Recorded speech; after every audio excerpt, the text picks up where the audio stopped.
Hello everybody, this is Zelda Maniac 1994, and welcome to my review for The Legend of Zelda Breath of the Wild. Now I just want to warn you, this will have major spoiler warnings. I will be spoiling the entire story for the base game. I will not be covering any of the DLC as far as story content, so don't worry about that. But as far as the main game goes, I will be spoiling the entire story. So if you haven't played the game and you want to experience it for yourself, I'd recommend skipping this review. Otherwise, thank you for sticking around, and let's just get this started with a quick pre-review section. The Legend of Zelda Breath of the Wild released worldwide on March 3rd for the Nintendo Wii U and Nintendo Switch. It was a game that many Zelda fans had been eagerly anticipating ever since the teaser footage that we got in 2013. Originally slated for a 2015 release as an exclusive for the Wii U, it had been delayed twice due to tweaks to the game to make sure that the final product came out the way that Nintendo wanted it to, as well as trying to get the Switch port running. So, was this game worth the wait and deserving of all the hype it received? Well, let's find out. Here is my review for The Legend of Zelda Breath of the Wild. That covers it for pre-review. Next up is the story. The story of Breath of the Wild is a bit more simple this time around when compared to other Zelda games. Link starts out by being woken up by a female voice in a strange techno-like cave with no recollection of anything, essentially having a case of amnesia. The voice tells him to grab a strange tool called the Sheikah Slate from an odd pedestal in the room. After leaving the cave, he steps foot onto a cliffside, which gives a most spectacular view of Hyrule and all its glory and majesty. He then meets up with an old man who tells Link that he is standing on the grounds of the Great Plateau, which the old man says is the birthplace of Hyrule. Link is again guided by the voice to activate the Sheikah Tower in that region. After activating the tower, he is then shown a glimpse of Hyrule Castle in shambles, as it is covered in a strange purple fog, with what looks like the giant head of Ganon floating around it. The voice then tells him that he has been asleep for the past 100 years, and implores him to remember who he is, to remember what happened in the past when he was awake. After going through that, Link descends the tower only to meet up with the old man again, who comes to Link riding a paraglider. He lands and tells Link that activating the tower of the Great Plateau activate other towers all across Hyrule, as well as activating Sheikah shrines. He tells Link to go to the 4 shrines on the plateau, get the treasure inside, and bring it to him. Doing so will grant him the paraglider that can get Link off the Great Plateau and into Greater Hyrule. So he goes to the shrines and activates the Sheikah Slate further, which then grant him runes, tools that allow him to traverse the whole land properly. Link completes the shrines and receives 4 spirit orbs, gifts from the goddess Hylia. Link returns to the old man, who then tells Link to meet him at the top of the Temple of Time for his reward. Link climbs to the top and talks to the old man. The old man then reveals that he is actually the last king of Hyrule, King Roam Bospharamas Hyrule. The king also tells Link that everything that had happened to Hyrule, the castle and Link, is because of Calamity Ganon, an ancient primal evil that once struck Hyrule 10,000 years ago, but was stopped by both the incarnation of goddess Hylia and her champion who wielded the Blade of Evil's Bane. Then, on top of all of that, he tells Link that Zelda is his daughter, and is keeping Ganon sealed inside of Hyrule Castle to keep it from doing any more damage to the land and its people. However, the king had died during the assault on Hyrule 100 years ago, and ends up fading away after pleading with Link to save his daughter, save Hyrule. With that, Link obtains the paraglider and sets out on a quest to stop Ganon and save Zelda. Link heads out to Kakariko Village in an effort to find a woman named Impa, someone who has ties to the past and knows what happened to Link 100 years ago. He learns from Impa that he has indeed lost his memory. She then goes on to tell Link more about what happened 100 years ago. She tells him that Guardians, ancient Sheikah machines to protect Hyrule from all threats, Zelda, Link, and the 4 champions, alongside their 4 divine beasts, giant mechanical beings that were created to hold back the Calamity, were preparing for the return of Calamity Ganon, but failed to stop him, as a creature of evil had appeared suddenly, taking control of the mechanical guardians in Hyrule, and the 4 divine beasts, and killing the 4 champions in one fell swoop, as well as the king of Hyrule. Zelda and Link had managed to escape the peril for a brief moment, but it was fruitless, as Link was unable to stop Ganon. so Zelda had to seal herself and the creature of malice away inside the sanctuary of Hyrule Castle.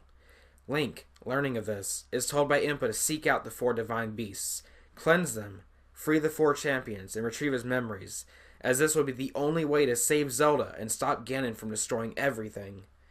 Link leaves Kakariko Village and heads to the 4 corners of Hyrule, meeting the Zora, Gorons, Gerudo, and the Rito. He meets up with the descendants of the 4 champions of old, mounts an attack on the divine beasts, and heads inside to free them from the malice of Ganon, and save the spirits of the champions. After defeating the 4 blights of Ganon that plagued the divine beasts, he searches for his memories by visiting spots that held significance to his and Zelda's life 100 years ago.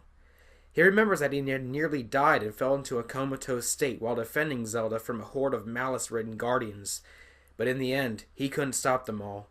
Seeing that Link had defended her, Zelda's light force had been set aflame, and from that feeling, she had sealed the malice inside the guardians away, saving both herself and Link.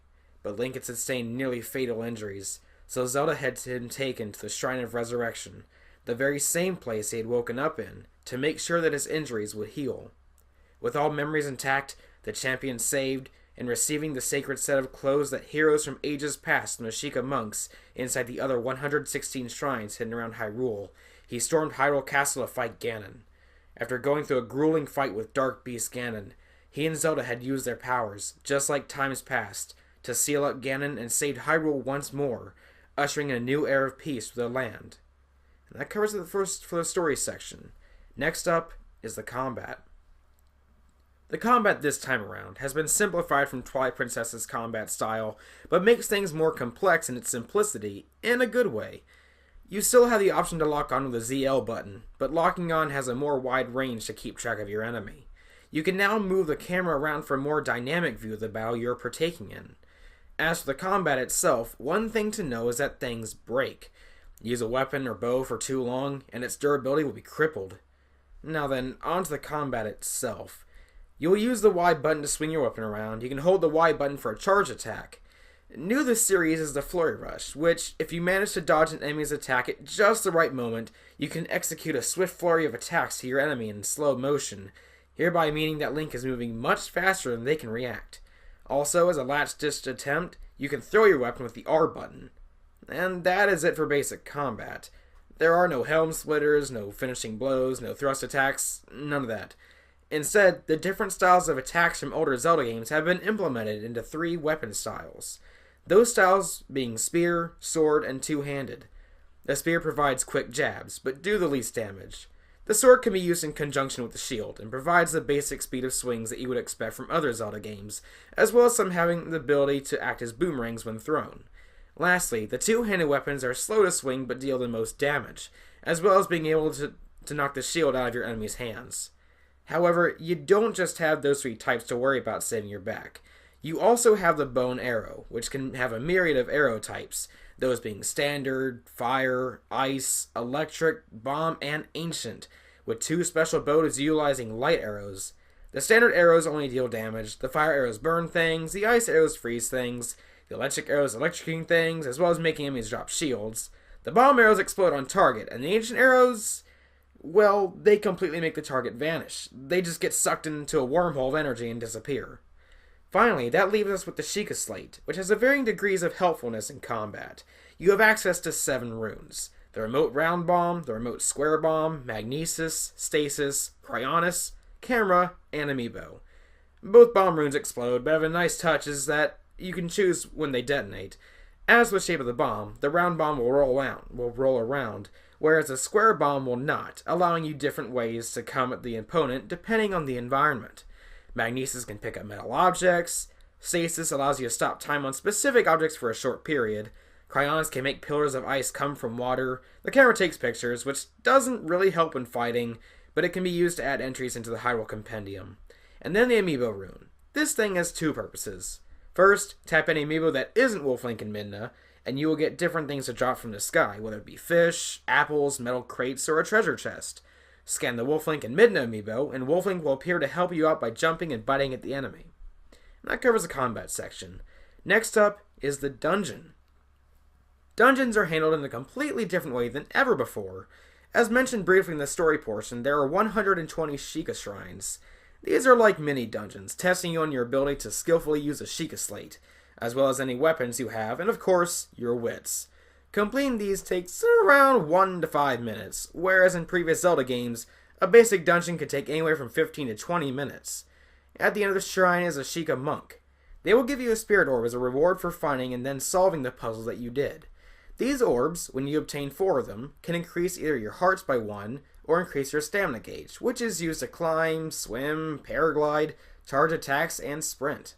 Then, you have the 4 divine beasts, acting as the game's temples. Think of these as colossal Sheikah shrines. The thing that makes these beasts tough is the gimmick used for the Sheikah slate. In order to access certain areas of the beast, you can rotate a certain part of the beast itself, making them very labyrinthian in nature. At the end of the Divine Beast awaits a Blight, Malice from Ganon made to act as the final challenge for the Divine Beast. These can be challenging, making you move fast and think on your toes. Once beaten, you will be rewarded with a heart container, which increases your hearts by 1. And that's pretty much it for dungeons. Perhaps the hardest thing about the dungeon aspect is finding all 120 Sheikah shrines. The game will make you search Hyrule far and wide for them. A neat little reward for finding and beating all the shrines is the Cap of the Wild, Tunic of the Wild, and Trousers of the Wild, aka the green tunic for Link. That covers it for the dungeon. Next up is the collectibles. Perhaps the thing that gives this game a long playtime, aside from a large world to explore, is Hyrule's collectibles. First off, we have the clothes. Link can acquire many articles of clothing, ranging from hats, boots, shirts, and even earrings and circlets. The base game has many things to choose from, but there are even more clothes to collect from the various DLC packs, as well as the amiibo. They have various effects that can help you on your journey, whether they increase your defense, or make sure that you never get caught on fire. They are a nice boon for the player. Now then, here's the amount of armor in the game. There are 26 head pieces, 18 body pieces, 18 foot pieces in the base game, 11 head pieces, 6 body pieces, 6 foot pieces from amiibo, 10 head pieces, 6 body pieces, and 5 foot pieces from DLC, combining for a total of 47 head pieces, 30 body pieces, and 29 foot pieces. That's a lot of armor to get. Next up are the Korok seeds. Where to start? So, these little things are hidden all over Hyrule, and they can help out with your inventory. They increase the size of your weapon, bow, and shield inventory. Now then, on to the scary part about these. If you thought 120 was a big number, you might want to sit down. There are a total of 900 Korok seeds. 900! And let me tell you, they are hidden well. The end result for getting them is decent, but 900 is just ridiculous. Next up are the Spirit Orbs, which I already mentioned earlier, but I'll just reiterate that there are 120 of these. The final result can leave you with either 27 hearts and 3 stamina wheels, or 30 hearts and 2/5 stamina wheels. Next up are horse saddles and medallions. Horse saddles are what they sound like. They are nice aesthetically, but don't change how your horse performs. The medallions are obtained by killing a certain amount of gigantic beasts, those being the Talus, the Hinox, and the Molduga.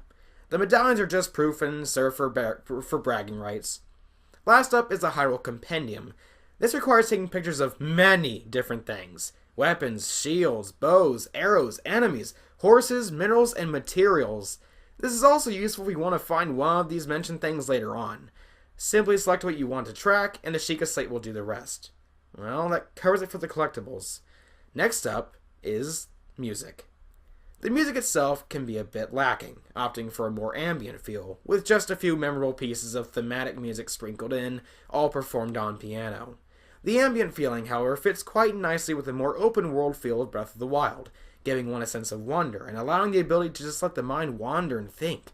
Think about the journey ahead, or think about how to conquer whatever quest or shrine you're currently working on. That covers it for music. Lastly, we have final thoughts.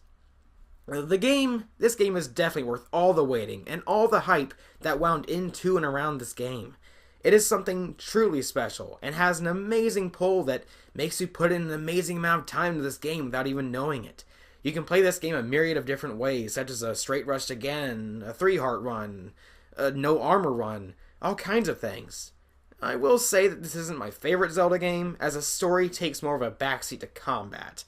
Unfortunately, that isn't exactly my preference. Overall, I really enjoyed my time with the game, but because of the scope of the game and the basic story, replaying the game from the beginning just isn't doable for me. The only exception for this is playing on Master Mode, which cranks up the difficulty a good bit. So now I'm going to go off script, and this is something that I've been thinking about for a while. For a couple nights now, I've been laying in bed, and I've been thinking about this game, and I had thoughts that I didn't like this game after all. And the thing is, this kind of game, The Legend of Zelda Breath of the Wild, it is not a standard Zelda game. It definitely broke the conventions of what a Zelda game is. It's open world. It has a very loose story. The music just isn't as memorable. And there's kind of an absurd amount of collectibles, but really it comes down to the game is open world, which doesn't allow for correct story progression, in my opinion. And I thought, I can't just replay this game all over from the beginning. I can't. It's not something that I want to do. And, that really started to negatively affect me. I couldn't get very much sleep for some reason because I am very passionate about The Legend of Zelda. Whether it be Zelda 2 or Triforce Heroes, two of the more polarizing games in the series. I have very strong opinions on both of those. And I love the Zelda franchise. I love it. It's my passion. I mean, my username is Zelda Maniac 1994. I mean, I've collected so much stuff from the Zelda series. And then, when Breath of the Wild was teased, like, hey, we're getting a new Zelda game, I was so excited. And I don't show my excitement like a lot of others. I don't get very verbal. I don't get, my face doesn't really change. I feel excited on the inside. I feel hype on the inside. I have a hard time expressing those things on the outside. Because I'm a very, if you met me in real life, I'm a very subdued person. I'm kind of, I guess, boring is a better way to put it. Just to describe how kind of relaxed I am. I don't easily show a lot of outward emotion. And this game, I don't know, just waiting for it to come out ever since seeing it when it was first revealed. And, when we got the first delay, I was like, oh man, it's getting delayed. That's not good. I want to play it now. And then the second delay. And I was upset. But I was like, you know what? It's better that Nintendo is delaying this game and making sure it is the best game they put out instead of rushing it and getting that 2015 release and it being not finished or full of bugs and glitches that are game breaking. I would rather a full, complete game. And that's what we got. But this game is so different. My own personal experiences have been, I don't know, I guess we all have had different experiences with playing this game. I was talking to a friend of mine who goes by the Sunlight Warrior, and we've been exchanging stories about Breath of the Wild, because he got it just recently. And we've been exchanging these crazy stories about how we've been playing the game, about how we went to Kakariko Village by not following the road. We went over mountains to get to Kakariko Village because we just didn't see the opening, the entrance, or, reflecting a Guardian's beam with a pot lid. It's all these crazy things. And I put in over 200 hours into this game, which I guess in comparison to, current play times, that's nothing now. People have reached over 400, 500 hours, I'm certain. But for me, that's a lot of hours. I mean, I don't know. I might have spent more on Ocarina of Time, but that's collectively. Playing through Breath of the Wild the first time has taken me over 200 hours because I was scouring Hyrule for all those shrines, all the armor. I was getting some of the best weapons and shields and stuff. I took my time, clearing out the divine beasts. And, I'm not a fan of open world games. I don't really care for them. They're just not my favorite. And most of it just comes down to, a lot of the time in an open world game, a truly open world game like Breath of the Wild, or even for Skyrim, or games like that, or Horizon Zero Dawn, the story, most of the time, takes a back seat. And myself as a Zelda fan, the things I look forward to in a Zelda game it's not just the gameplay. I mean, granted, I'm going to be interested in the gameplay because I gotta play the game. I gotta enjoy myself. But my main interest is the story, the lore, the backstory, the reasons behind why things are why they are. And the game is severely lacking in story, in my opinion. And, it's kind of upsetting because the second DLC pack dropped roughly a month or two ago, as of recording this. And I haven't finished it. I don't know, I just couldn't get into it because going back to that and then trying to play the second DLC after so long of beating the game and just doing things on the game, leftovers, and just letting the game sit for a couple months. And then the second DLC pack drops and I have lost my interest because the initial story let me down so much. And you know what? The second DLC pack may have fixed the story, may have brought a whole lot more to the table. But you know what? That's not the main point. Because the initial game is lacking in story. That's not a good thing. The DLC pack having more story, that's good on its own. But as a collective, that's not good. That they had to supplement the story and put it in the second DLC pack. And I don't know, I'm so... I'm kind of frustrated at myself because I lost the passion to go back and play that.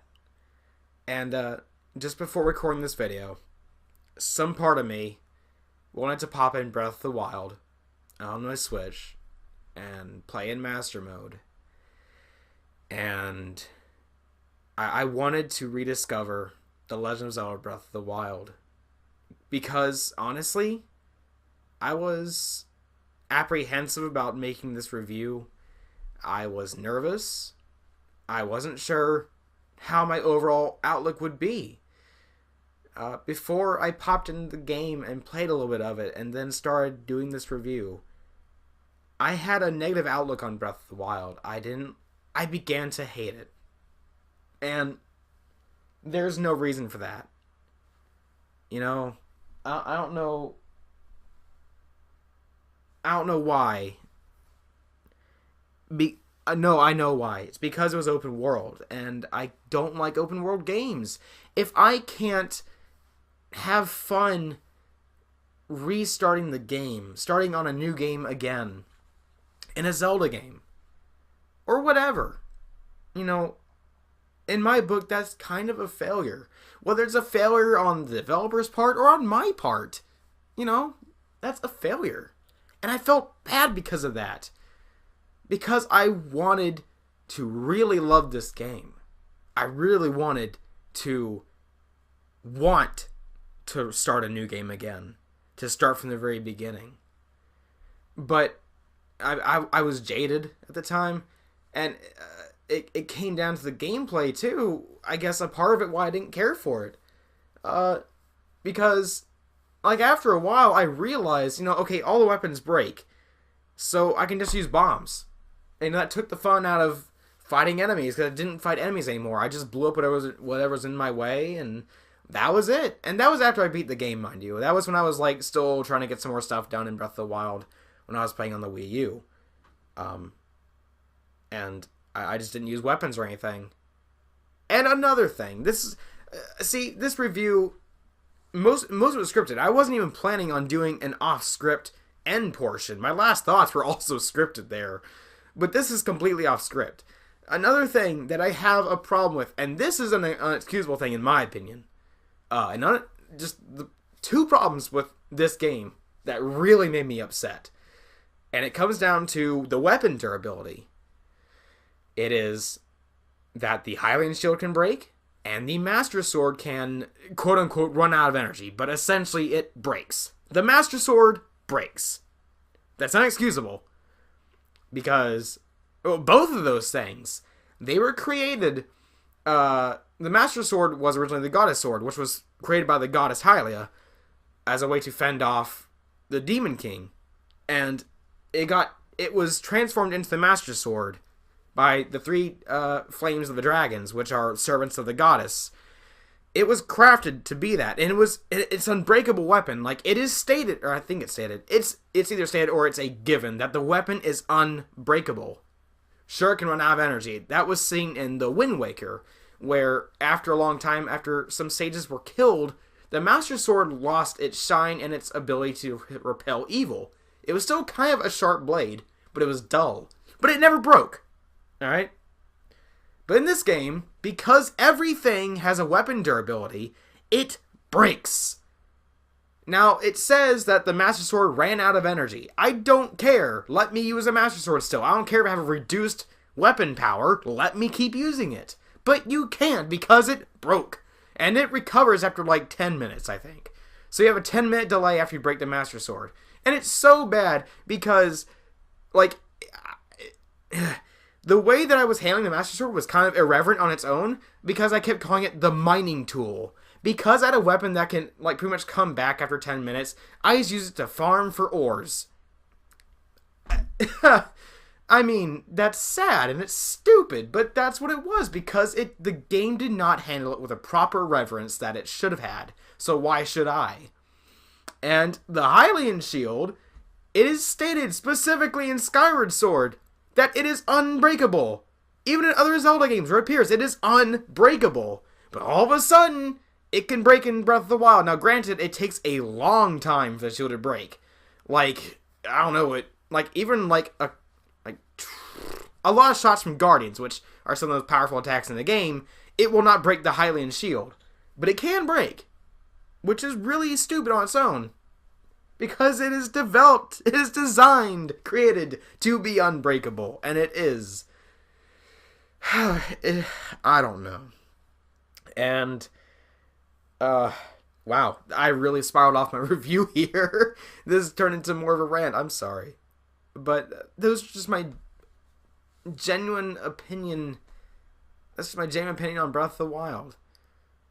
And it's not even my favorite Zelda game. I already mentioned that review. It's not my favorite. It's not even my top 5. But I do like the game. I like it a lot. Open world or not. I hope in the future that the story picks up. You know, that's all I want. I just want a better story. I want a bigger story. When Ocarina of Time and A Link to the Past have more story than Breath of the Wild, there's a problem there, I think. And you know, the creators of The Legend of Zelda, they're more interested in gameplay than the story. They don't even really care about the timeline. And you know what? That's fine. That's perfectly okay.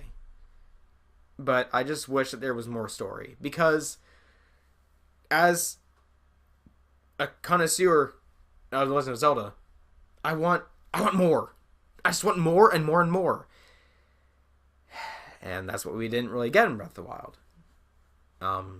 But I really hope the next Zelda game has more story. And apparently, the 3D Zelda games are going to be taking more of the mold of Breath of the Wild. And I don't know. I'm very apprehensive. But you know what? I won't let it get me down. Anyways, I don't really have a letter rating or a number rating for the game. This is just like the genuine review of Breath of the Wild. So, anyways, guys, that's going to cover it for my review for The Legend of Zelda Breath of the Wild. Thank you all so very much for listening and just hearing me out. This is Zelda Maniac 1994, signing out.